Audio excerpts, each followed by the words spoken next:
Hello, everyone. This is Musings by Monifa. Coming back at you. Wanted to talk to you a little bit about Irene Cara. She was an amazing artist who sang she was in three of my favorite movies and two of my favorite soundtracks. So, to begin with, she was in Sparkle. Aretha Franklin, actually at the behest of Curtis Mayfield, actually sang on the soundtrack to Sparkle. Although Irene did sing in the movie. Those songs that she would sing in that movie, I mean, I was like, even at a young age, I could have probably been about maybe, I don't know, I'm just throwing something out there, maybe 7, 8 years old. And I'm listening to this music and I am in love with this bluesy, soulful, soundtrack. I mean, every time Irene would hit the stage in Sparkle, it would be a new song that I loved. But I have to say, Aretha Franklin, she tore that soundtrack up. I still listen to it to this day. Her second movie, Fame. Oh my gosh. So with Fame, I would actually take the recorder, like the cassette recorder, and anytime that movie came on and I was able to catch that movie from the beginning, I would record it, take it, push it close to the TV and record any song that came on.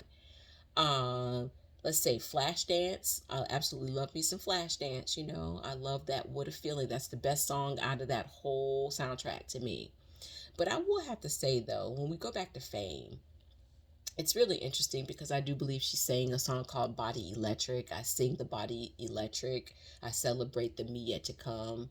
Um, Till I become one with the sun, and I celebrate Venus and I celebrate Mars. I celebrate something of 1 million stars, and in time, we will all be stars. And I think about that as so ironic because she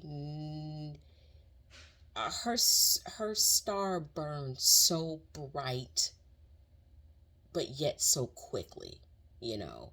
And I understand that she went through a whole bunch of lawsuits and everything regarding you know, her music and how she was blacklisted and, things like that. I mean, I do think that she could have been way more popular than what she was. I mean, her legacy will go on because she was in some pretty cutting edge movies. Her presence was felt in a lot of those movies. So her legacy is strong, but I'm wondering if she wasn't blacklisted and she wasn't in fights with record companies for keeping her royalties for certain songs that she helped to write. I just wonder where would she be now, you know? The last I heard was that she had a group called Hot Chocolate or something like that. And she was selling her CD uh, online.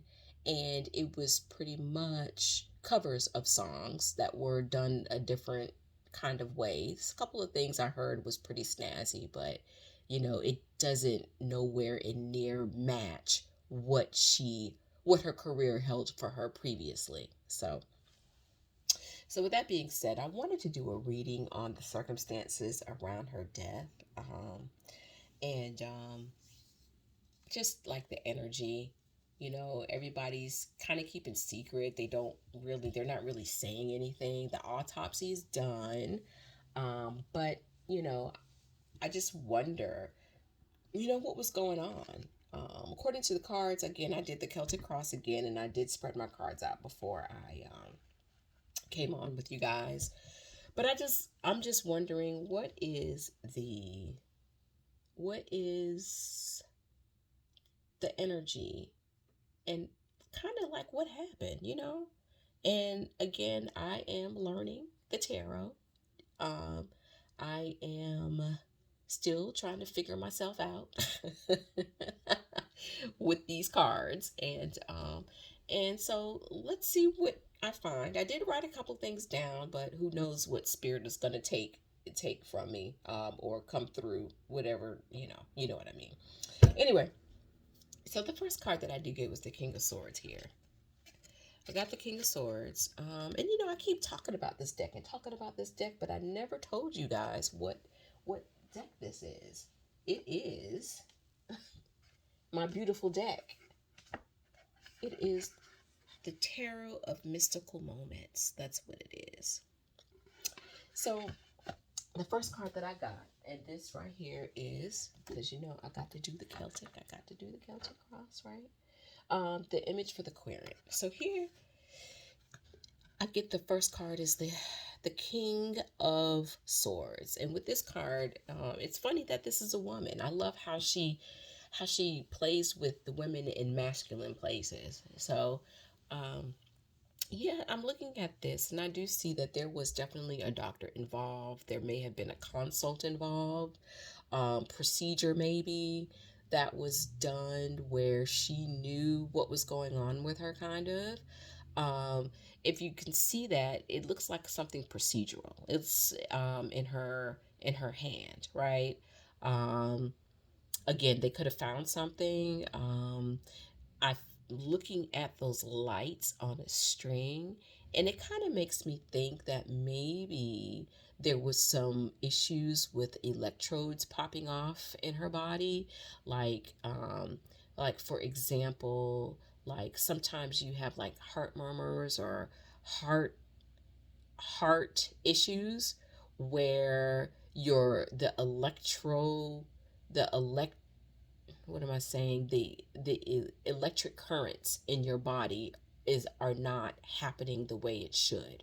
So I I'm gonna say maybe perhaps there was a heart attack involved, maybe, or a stroke or something of that manner, or I'm not going to um say that definitively. It could be anything, but when I'm looking at these light strobes, I feel like it's something going on with the electrical current of the body.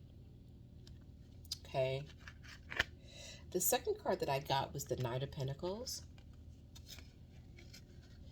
Got the Knight of Pentacles, and I do feel like with the King of Swords, there was some kind of surgery that was needed or something that needed to help her out. Um, but with the Knight of Pentacles crossing the King of Swords, I do feel like there was maybe a money issue. Um, Maybe she wasn't in the correct financial health to get a fix to what was going on. Um, so I feel like I'm feeling kind of barren when I'm looking at this card. It's like she was living on the bare essentials at that point for her lifestyle. Um, so that's what I'm getting with this. I'm getting with there she wasn't in a good financial situation to actually do what she needed to do to keep her life, to stay in the living, right?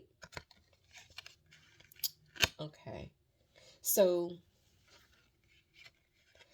the third card that I got was the causes of the situation, your physical, emotional needs plus your subconscious desires. So I'm looking at this card here. This card is the Empress, right? And as far as I know, she did not have any children whatsoever.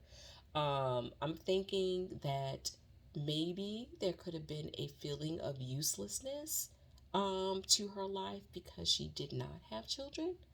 I feel like that may have been a subconscious factor in her possibly giving up or not really paying attention or taking attention that she needed to get what she needed to get done, right? As far as medical, I do think that it was diagnosed. I do believe that with the King of Swords, um, or if it wasn't diagnosed, she had planned to go to a consult.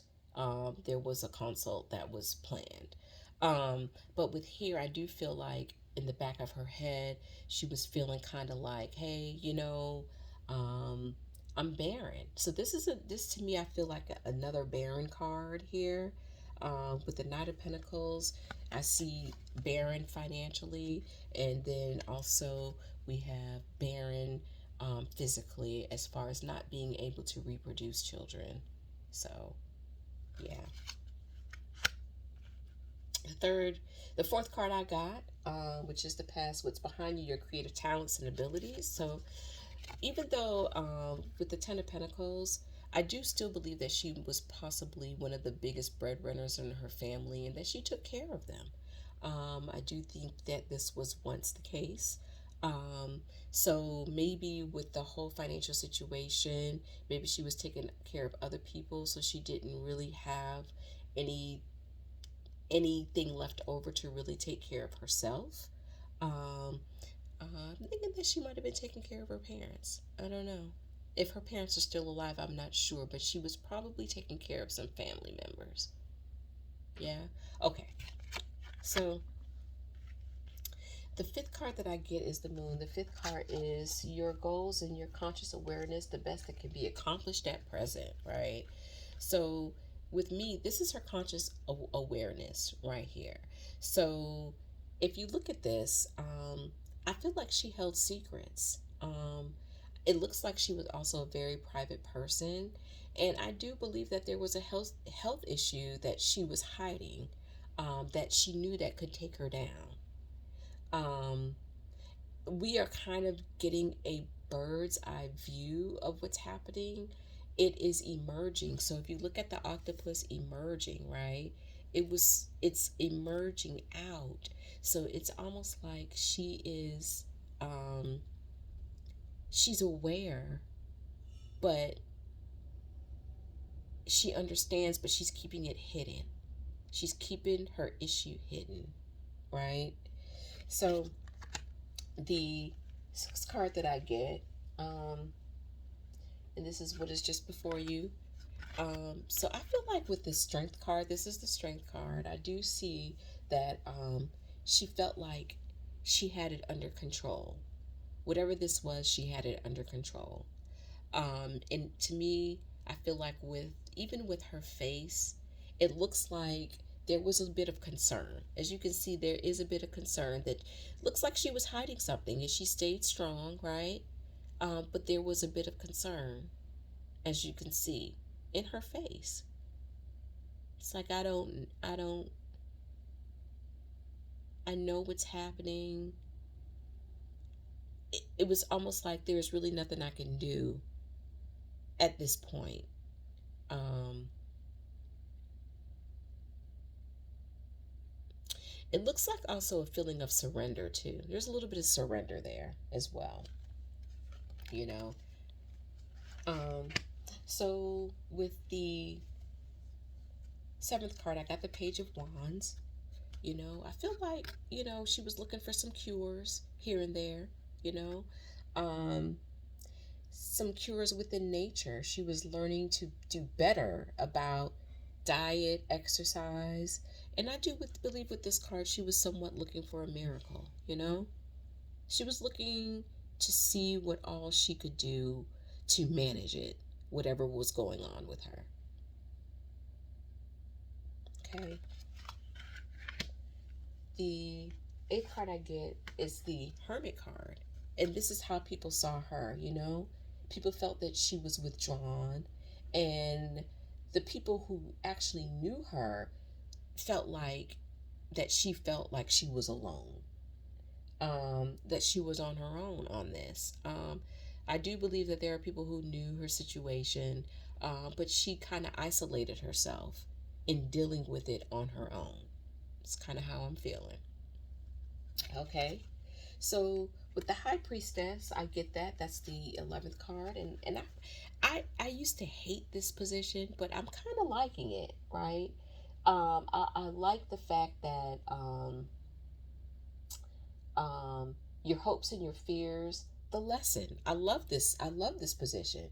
So with the high position, with the High Priestess, the lesson in life is about physical and spiritual balance, right? There were things that were happening in her life that she wishes that she could have released right then. they were weighing too heavy on her. Um, so, but she all, she wishes that she would have just released it right then and there, not hold on to anything.